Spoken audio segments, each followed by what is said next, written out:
Captain থাকলে কি আর captain না থাকলে কি, ক্যাপ্টেন ছাড়াই বাংলাদেশ খেলতে নামবে, একের পর এক ম্যাচ জিতবে। ওসব ক্যাপ্টেন বাংলাদেশ দলে লাগে না।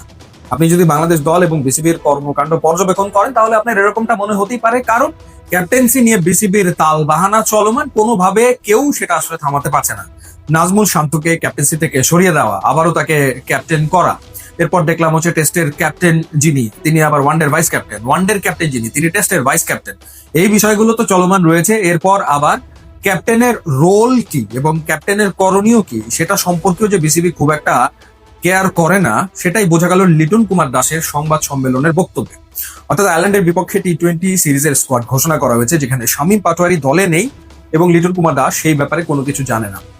অর্থাৎ তিনি যে স্কোয়াড নিয়ে খেলতে নামছেন সেই স্কোয়াড সম্পর্কে তার কোনো ধারণাই নেই। তাহলে তিনি প্ল্যান করবেন কেমন করে? এবং তিনি তার হতাশা লুকোতে পারেনি, তিনি তার হতাশা ব্যক্ত করেছেন এবং তিনি বলেছেন যে তাকে নোটিস করা হয়নি এবং তিনি সরি বোধ করছেন শামীম পাটোয়ারির জন্য। শামীম পাটোয়ারি থাকলে ভালো হতো, শামীম পাটোয়ারি থাকলে ভালো হতো না না থাকলে ভালো হতো, সেটা অন্য বিতর্কের বিষয়, সেটা একেবারেই আলাদা একটা বিষয়। কিন্তু ক্যাপ্টেনকে তো আসলে জানতে হবে যে তার স্কোয়াড আসলে কি। এবং দল সিলেকশন সারা পৃথিবীতেই যে প্রক্রিয়াতে হয় সেখানে ক্যাপ্টেনের ইন্টারফেয়ারেন্স ডেফিনেটলি থাকে, কারণ ক্যাপ্টেন একটা পার্টিকুলার প্ল্যান নিয়ে মাঠে নামেন। তো সেই ক্ষেত্রে বাংলাদেশে যেটা বোঝা যাচ্ছে যে আমাদের যিনি সিলেক্টর রয়েছেন গাজী আশরাফ লিপু ভাই এবং বিসিবির কয়েকজন সম্ভবত বোর্ড পরিচালক, তারা মিলে একটা দল ঠিক করেন, সেই দলটা ক্যাপ্টেনকে দিয়ে দেন, এরপরে ক্যাপ্টেনকে বলেন যাও ম্যাচ জিতে আসো। মানে এভাবে এভাবে কি ম্যাচ জেতা সম্ভব? বোর্ডের থেকে দল বানিয়ে দেওয়া এবং সেই দল নিয়ে ক্যাপ্টেন খেলতে নামেন, এই ঘটনা কিন্তু এবারে যে প্রথম তা না। সম্ভবত 2009 বা 10-এর দিকে সাকিব আল হাসান যখন একেবারে তরুণ ক্যাপ্টেন, একেবারে ইয়াং ক্যাপ্টেন, তখন একটা সংবাদ সম্মেলনে তিনি বলেছিলেন যে এটা তো আমার দল না। অর্থাৎ একটা দল গুছিয়ে দেওয়া হয়েছিল ক্যাপ্টেন সাকিব আল হাসানকে, সেই দল নিয়ে তাকে খেলতে হবে।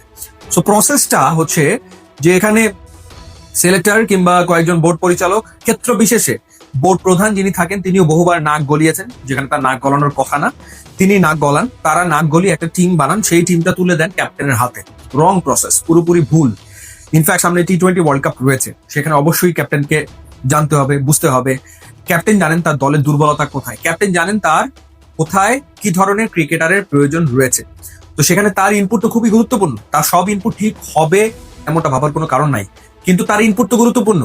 তো সেই ক্ষেত্রে ক্যাপ্টেন যদি ইনপুটই দিতে না পারে, একটা ক্যাপ্টেন যদি বলতেই না পারে যে আমার দলের এই জায়গাটাতে ঘাটতি, আমার এইখানে একজন প্লেয়ার লাগবে, তো দূর থেকে মাঠের বাইরে থেকে আমি দেখলাম, দেখে আমি মনে করলাম যে এখানে এখানে একে একে দিয়ে দিলাম, হয়ে গেল। তো সেখানে তো ক্যাপ্টেন দ্বিমত পোষণ করতেই পারেন বা তার নিজস্ব ভাবনা আসলে থাকতেই পারে।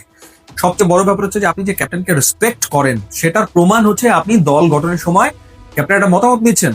সেখানে বাস্তবতা যেটা যে বোঝাই যাচ্ছে যে আপনি ক্যাপ্টেন্সি করছেন ঠিকই, কিন্তু আপনার কোনো রেসপেক্ট নাই। অর্থাৎ বোর্ডের থেকে আপনাকে একটা দায়িত্ব দেওয়া হয়েছে, কিন্তু আপনাকে কোন রকমের রেসপেক্ট করা হচ্ছে না।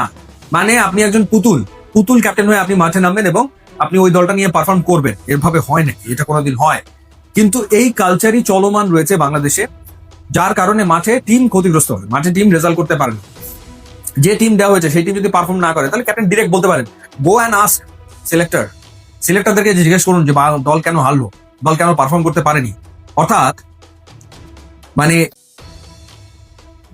পুরোপুরি একটা প্রসেস যেটা ভুল, সেটা চর্চা চলমান এবং সেটা বছরের পর বছর ধরে, সে 2009-10 সাকিব ফেস করেছেন যা, এখনো লিটন কুমার দাস সেটাই ফেস করছেন এবং এভাবে কি লিটন কন্টিনিউ করবেন? সামনে বিশ্বকাপ রয়েছে, আমার মনে হয় বিশ্বকাপের আগে বিসিবি আর একবার ক্যাপ্টেন্সি একটা বিরাট বিরাম মনে করতে যাচ্ছে, কারণ বিশ্বকাপে লিটন তার পার্টিকুলার পছন্দের স্কোয়াড ছাড়া যাবেন বলে আমার মনে হয় না। তিনি ক্যাপ্টেন্সি থেকে সরেও যেতে পারেন, আমার ব্যক্তিগত ধারণা সেটা হতে পারে।